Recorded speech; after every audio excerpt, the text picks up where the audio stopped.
દક્ષિણ ગુજરાતમાં આગામી 4 થી 5 દિવસ કાળઝાળ ગરમી પડવાની આગાહી છે। હીટવેવની ગંભીરતાને જોતા સિવિલ હોસ્પિટલમાં ખાસ 10 વોર્ડનો અલાયદો વોર્ડ અને 15 નવા કુલરની વ્યવસ્થા કરવામાં આવી છે।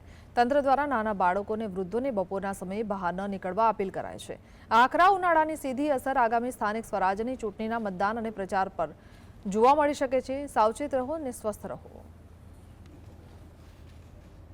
જે હીટવેવ છે જે 12 થી 3 દરમિયાન ખૂબ જ ગરમી પડતી હોય છે, જેથી કરીને લોકો ખાસ કરીને બાળકો અને વૃદ્ધો બને ત્યાં સુધી બિનજરૂરી બહાર નીકળવાનું ટાળે એ એમને માટે સલાહભર્યું છે।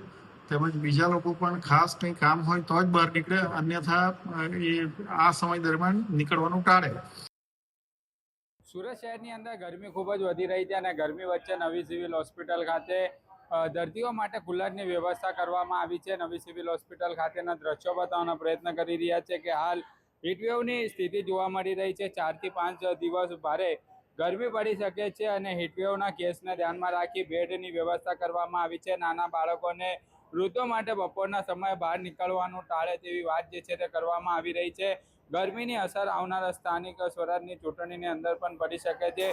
સિવિલ હોસ્પિટલમાં 15 કુલરની વ્યવસ્થા કરવામાં આવી છે અને હાલ નવી સિવિલ હોસ્પિટલ ખાતે જે છે તે કુલરો મૂકવામાં આવ્યા છે અને કુલરના માધ્યમથી જે બેડ પર જે દર્દીઓ હોય છે તેમના માટે જે છે તે ગરમી ન લાગે તેની પણ ખાસ જે છે તે તકેદારી રાખવામાં આવી રહી છે અને હાલ નવી સિવિલ હોસ્પિટલ ખાતે અલગ અલગ કુલરની જે છે તે વ્યવસ્થા કરવામાં આવી છે। અલગ અલગ વોર્ડમાં જે છે તે કુલર જે છે તે મૂકવામાં આવ્યા છે। ખાસ કરીને કેઝ્યુઅલિટી ખાતે પણ હાલ અત્યારે કુલર મૂકવામાં આવ્યા છે। બીજી તરફ ઉપરના માળે પણ જે છે તે કુલર મૂકવામાં આવ્યા છે અને કુલરના માધ્યમથી ગરમી ન લાગે તેના માટે પણ તકેદારી જે છે તે રાખવામાં આવી રહી છે। સાહિત્ય જગતાપ, GSTV સુરત।